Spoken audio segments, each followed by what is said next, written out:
Okay, guys, so we're going to perform our Helmo edit now. So we want two images, one overlaying the other one, and we want them to be sort of semi-transparent so you can see both at the same time. We want the second image to relate to something to do with technology. Exactly what you pick is up to you. I picked some computer game characters, but you can select your own image. The first thing we're going to do is change the color of the background image. So I'm going to do that by adding a adjustment layer, which we've done before. So over in the layer palette on the right hand side, where I'm circling now, we're going to go down to the bottom, select the circle, half light and half dark, and we're going to select gradient map. And that's going to turn our image black and white. We want to change the color from black and white to say black and red.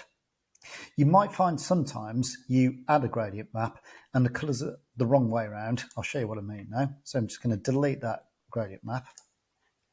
Sometimes that's because here on the left hand side, you've got the black in the background and the white in the foreground.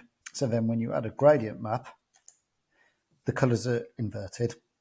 There's two solutions to it. One, double click on the bar and change your colours in here. So change that to black. And then this to white or the other colour you want. The other option is to just change your colours over here on the palette. So change it, so black's in the foreground and white's at the back by clicking the little arrow. So I'm going to add my gradient map again. And then double click on this bar. I'm going to move that window out of the way a little bit so I can see. Double click on the white bar. Then I'm going to pick a colour. So I want a red, but I don't want anything too dark.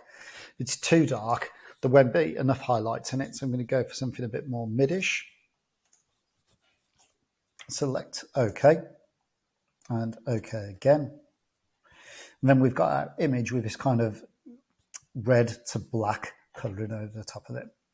What we want to do now is paste our next image on. So I'm going to select my pictures. I've got one of Super Mario, one of Master Chief. I'm going to start with this one. So Control A to select all, Control C to copy, just like we've done before. Then click onto the file we want, so onto the right tab, and Control and V to paste.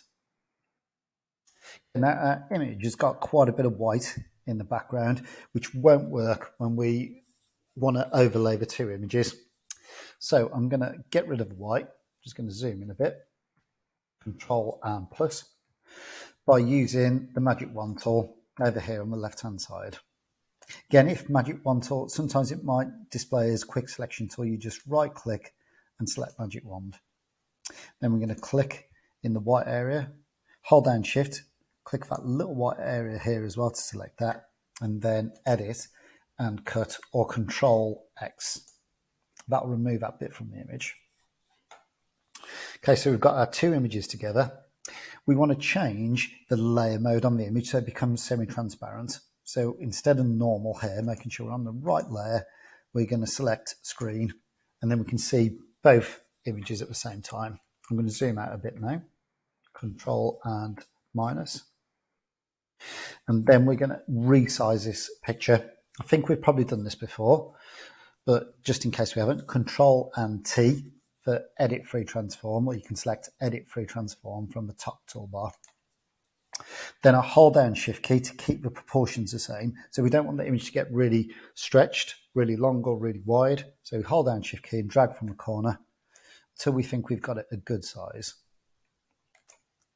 Now we don't want the image to fit too precisely over the top. If you remember from the artist research, that doesn't work as well. So I'm going to try a couple of different sizes until I think I've got something that works. And then just move the image around so it sits over the top but not perfectly. Feels like it works well. Okay, and then we just need to add a gradient map to this image, just like we did the previous one, to change the color.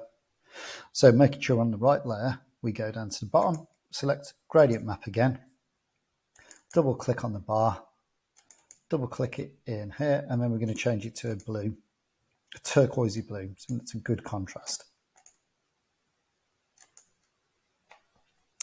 And click OK, and OK again. Now what you'll notice is the whole image has turned blue now, because whatever layers on the top affects all the layers below it. To counteract this, we're going to click on the top layer, on the layer, the gradient map layer, and right click, and we're going to click on that layer, and then we're going to right click, create clipping mask. And you should see a little arrow appears on that layer, and that means that adjustment layer now only affects that top image. I think that one works pretty well position wise. We could move it around a little bit if we click on our layer. Try it in a couple of different positions, resize it until we've got something we think works. And that works pretty well like that. If I want to alter the color anymore, I could go back to my, click on the top layer, go back down to the bottom to my adjustment layers. I might try and increase the brightness of the colors. So I'm going to click on hue and saturation. I'm going to take the saturation up so the colors are a little bit richer. You can see it will just make the colors a little bit more vibrant. If you've got to this stage, well done. So I'm just going to save the image as usual, file, save as. Make sure you're saving it to your correct file. And again, as always, save it as a PSD file, a Photoshop file. That'll be the top option. And then again as a JPEG file. Well done, guys, for getting that far. If you finish, then as soon as you finish that one, complete some more so you've got a series. I would work towards having 6 in that series. I'm going to stop the video now, and then I'm just going to do a further video on how to quickly transfer your adjustment layers from one file to another. So that's a bit more of an advanced skill if you get that far.